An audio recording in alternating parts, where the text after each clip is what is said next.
Hi, my name is Cole Hancock, and I'm a first-year graduate student at UTK in the printmaking program.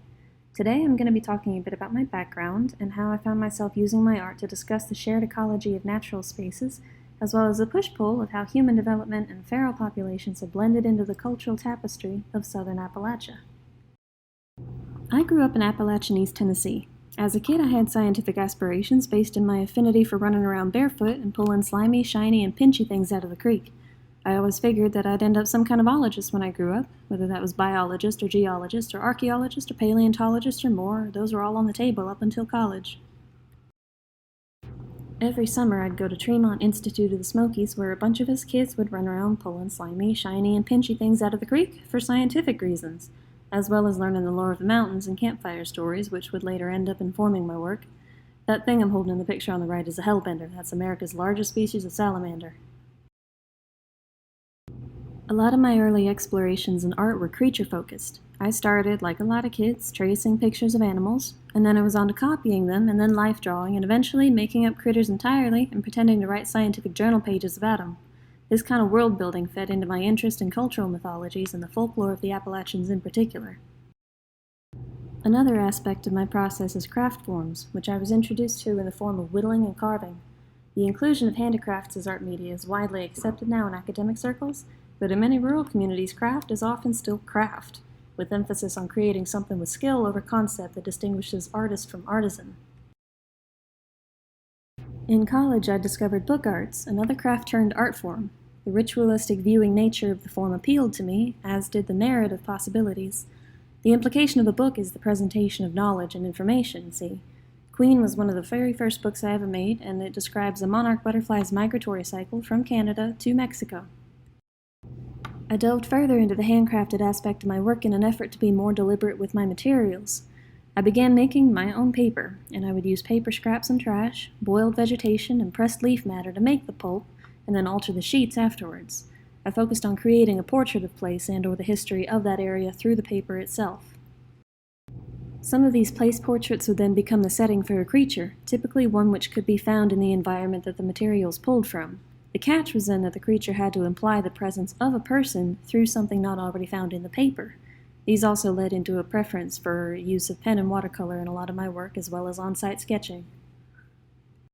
While in school in Florida, I received a grant to bind this handmade paper into a book series, and I made these books about local parks using paper made from the trash and vegetation found in these parks to discuss how a natural space is fundamentally altered in the process of preserving it. This took into account human structures, visitor numbers, park purposes, and evidence otherwise of human and animal activity. This concept evolved into a discussion of encroachment and human development into natural areas as part of the larger discussion of the Anthropocene, a term popularly used to describe this post-industrial era. I was curious about boundaries and environmental impact on different scales, so I made book art about it, starting with this box full of found objects, pressed leaves, pamphlets, and observations from my everyday environment. The idea of observing this interaction resulted in 3 books overall. In this one, The Scenic View focuses on the personal view of a structure in nature in 3 different formats. I wanted to explore papermaking with the paper being the art further, and connect it to a personal interaction the viewer holds from this perspective. Dried plant matter and pulp as medium feature a little bit more heavily. The book that turned my focus back to Appalachia used a relief-printed gridded map layout, loosely based on TVA satellite images of land near Douglas Lake here in Tennessee to represent land development. Until this point, my work focused mainly on the environmental aspects of human-nature interaction. I decided then to start exploring a more illustrative structure in my work. After receiving my BFA, I went back home to Tennessee and I started working in Pigeon Forge in the foothills of the mountains. I had a lot more time to run around the mountains and surrounding towns with my camera and a tin of watercolors, and that ended up being a real interesting observation of boundaries, commodification of experiences, and the really strange entitlement of tourists. I also started learning a bit more about the folklore and superstitions around here, around like moonshine and whiskey and haints and cryptids, natural remedies, folk legends like Popcorn Sutton. These are all reasons why Appalachia is one of the most stereotyped regions in the U.S., to the point of its culture being commodified as an export both by others and by those that actually live here. Storytelling and oral histories tend to warp and obscure fact, but it remains a rich tradition of Appalachia. I'm interested in these storytelling elements in visual narratives and the idea of alternate histories as a way of contextualizing contemporary Appalachia in its current ecosystem. For example, the hide behind is the reason you feel watched when the woods fall silent. That ecosystem includes a thriving tourism industry, making the Smoky Mountains the most visited national park annually and causing a distinct overlap of human ecosystems and feral ecologies. The implied boundaries of such spaces are something that I'm interested in exploring, both the obnoxious presence of tourism and tacky attraction facades and mass car meets, and the more sinister effects that can arise. In 2016, the chimney top spire burned approximately 17,000 acres, 11,000 of which were in the Smoky Mountains National Park. Though charges were dropped, initially 2 boys have been charged with arson.